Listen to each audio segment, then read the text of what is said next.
Hey everybody, Don here again. I thought I'd put a quick video out today to tell you about not necessarily a new direction for the channel, but an addition to what I've been doing here on the channel. If you've been following me for any amount of time, you know my channel's all about the outdoors. Whether I'm hiking or shed hunting or fishing or kayak fishing in particular, those are my things. And I like to record my excursions and share those with you guys. Well, if you recall, back in August, I blew out my Achilles and I was down for quite a while. I think 8 weeks before I could even walk with a cast. And so during that time, I took up the hobby of tying jigs for bass fishing, crappie fishing, whatever.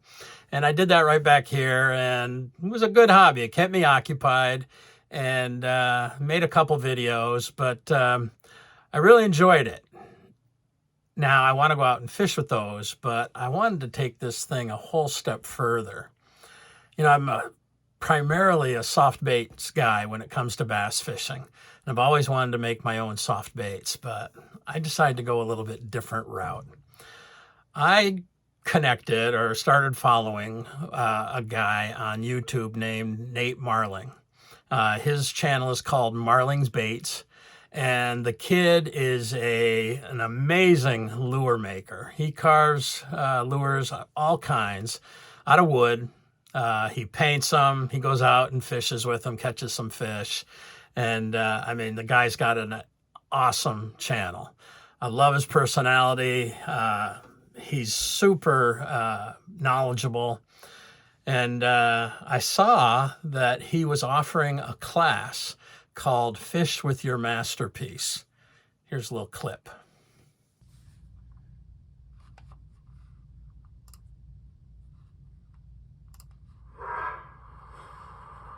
Welcome to Fish with Your Masterpiece. How exciting. I just want to go over the goal of this course, the results that this course will give you. I want to explain the layout of this website so you know how to work it, and just explain some other stuff. Many of you are probably coming through YouTube. If you didn't know, I'm a YouTuber. I make fishing lures on YouTube, but some of you probably aren't. I'm Nate Marling. I make fishing lures. I run a YouTube channel where I do nothing but make fishing lures and go fish with them and catch fish. Let's just say most of the time I catch fish. But most of the time. I want the result of this course for you to be able to make fishing lures, wooden fishing lures, the way that I do. And not to toot my own horn, but they're pretty good. They're pretty good lures. They're some of the best in the world, in fact. So when I saw that video, I said, I got to get into that. That's something I want to do. I've done some carving in the past, and way back when, little whittling, nothing serious, but I've never painted with an airbrush.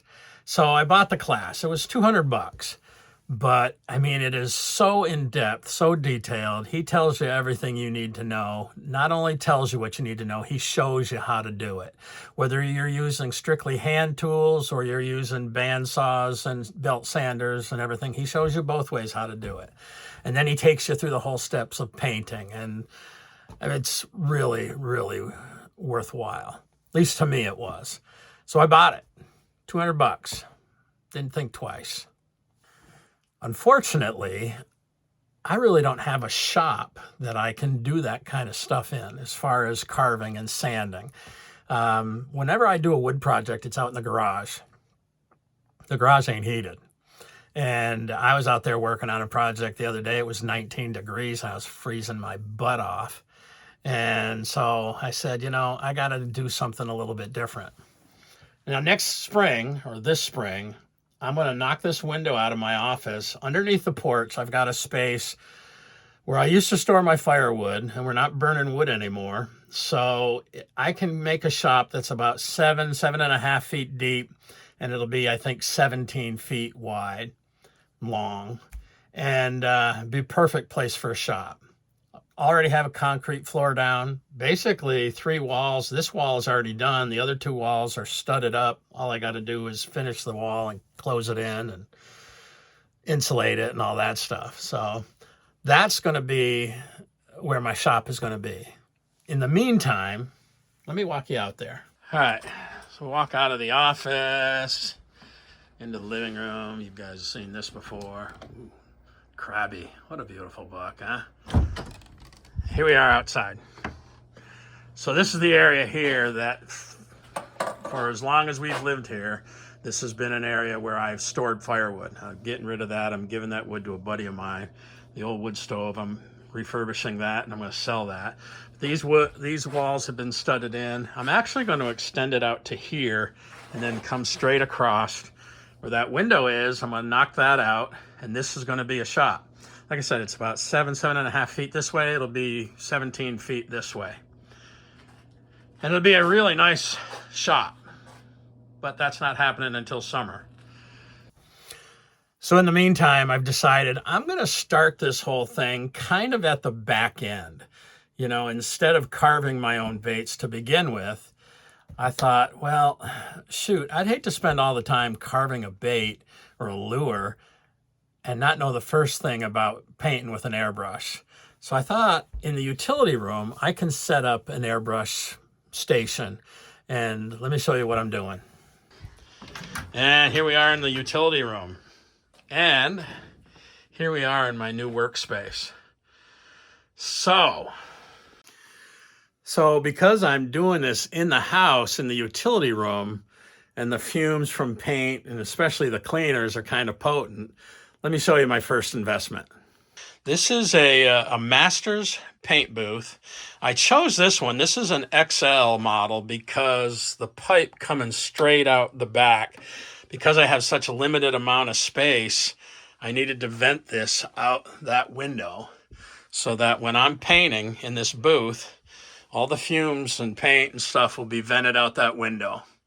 So that was the first thing I invested in. Now that was about $200 for the booth. But it's awesome. It came with this. Did not come with this. I bought this separate. It came with this rotisserie. It's got 3 LED strips, 2 fans. It's a little bit on the loud side. That's a single fan running. And that's both fans running. And it draws a pretty good amount of air. So that was the first thing I bought. And then, you know, I'm trying to do this a little bit at a time. This is the Master Airbrush system. So it's the compressor with I think this is a 3-liter tank. You got your airbrush. Came with a bunch of accessories. This, thing to clean out your airbrush when you're done. I got this at Harbor Freight. You know, a lot of this stuff I just got a pretty good assortment of paints here. And then this came with a kit. I think there's 24 colors of paint. Got epoxy, got all that stuff. I built this little rotisserie. This is for drying baits after you put a clear coat on them. Let me turn it on. So my friend Matt, who I met over at CJ's, kind of gave me the idea for this one. When you clear coat baits, you want that epoxy to dry evenly. So once you're done painting and clear coating, you put them on this thing and just let it rotate and turn and make sure you get a nice even coating of epoxy on the baits. So yeah, this rotisserie motor is off a barbecue grill. I think that was $20 on Amazon. These magnet strips were, I think, $6. Not even. I think they were $5 at Harbor Freight. The hemostats, I got 2 dozen of them for $8 on Amazon. And then the rest of this I just built with some scrap lumber and some shelf brackets that I had laying around. So yeah, here's the setup. Now the first baits, I'm going to do a little practicing first, but the first bait I'm going to work with here is this lipless crankbait. And I bought a whole bunch of these crankbaits.